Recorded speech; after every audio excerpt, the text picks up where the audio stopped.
Nombre décimal, fraction, pourcentage, une leçon pour les 6e années. Alors, dans cette leçon, nous apprendrons tout à propos du mystère entourant les nombres décimaux, les fractions et les pourcentages. Es-tu prêt? Allons-y! Alors, tout d'abord, tu dois connaître les nombres décimaux. Alors, les nombres décimaux, c'est un peu comme une fraction, c'est-à-dire que c'est une partie d'un entier. Alors, la partie décimale, c'est cette partie-là ici, qui est située après la virgule, qui suit l'unité. Alors, quand tu as un nombre décimal, tu as quelque chose de plus petit que 1. Alors, c'est ce que tu dois maintenant apprendre, parce que les mots qui identifient les nombres décimaux, dixième, centième, millième, dix millième, cent millième, vont te servir pour faire des mathématiques. Allons voir. Par exemple, si on regarde la fraction 85 sur 100, eh bien, on va la lire 85 sur 100. Maintenant, le prochain, on va dire 85%. Et le dernier, le nombre décimal, on va dire 85 centièmes. Alors, pourquoi on dit centième? C'est à cause que, si on retourne dans le tableau, c'est à cause que le 85, alors si je l'écrivais ici dans le tableau,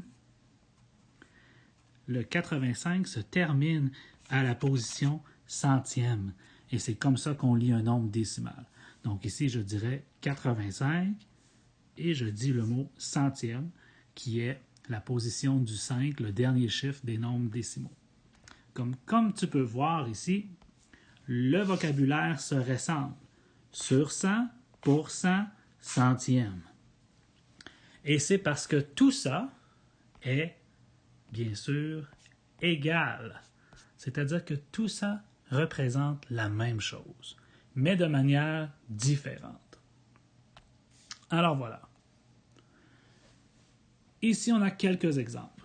Donc, par exemple, la fraction 1 dixième, je vais la lire comme ça, 1 dixième, mais en nombre décimal, je vais l'écrire 0,1.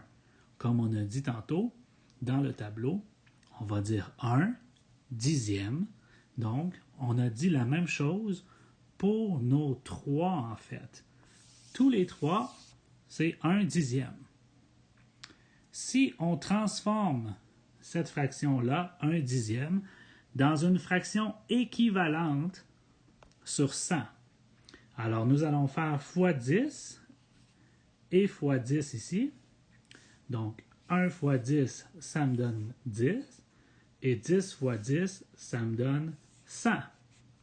Donc, mon numérateur et mon dénominateur, je les ai multipliés tous les deux par 10 pour me donner la fraction équivalente 10 sur 100, 10 centièmes.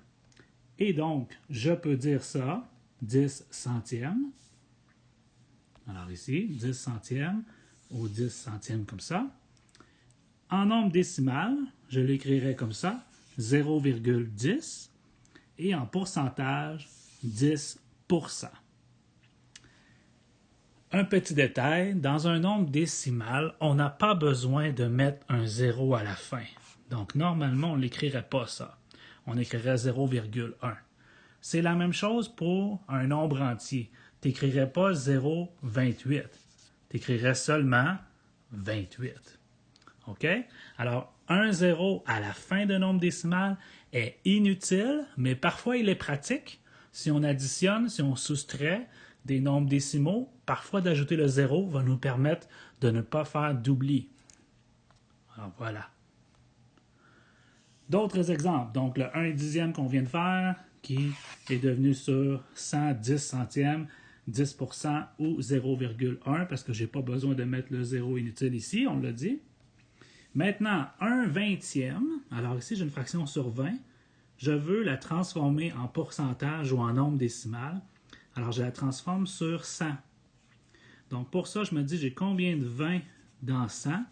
J'ai 5 fois 20 dans 100, donc 5 fois 20 c'est dans le 100. 5 fois 1, ça donne 5. Donc, 5 centièmes est équivalent à 1 vingtième. 5 centièmes, c'est 5%. Et en nombre décimal, je dirais 0,05 ou 5 centièmes. Parfait. Maintenant, l'autre, 1 25e, ici, que je veux transformer sur 100 pour pouvoir avoir un pourcentage.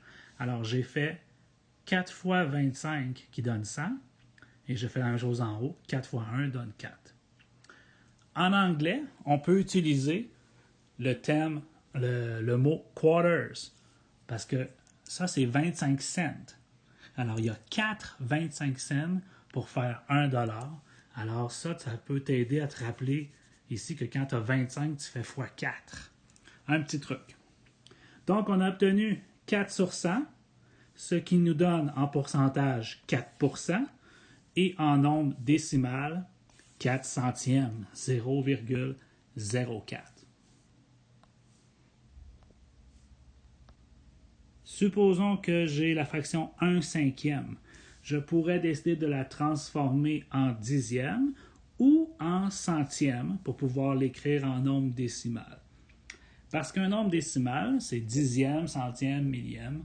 Donc, ça me prend quelque chose sur 10, sur 100, sur 1000 pour pouvoir l'écrire, etc.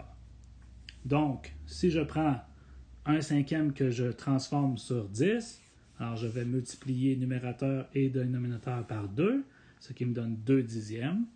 Et ça s'écrit comme ceci en nombre décimal, 0,2 ou 2 dixièmes. Et ça, c'est équivalent à 20%.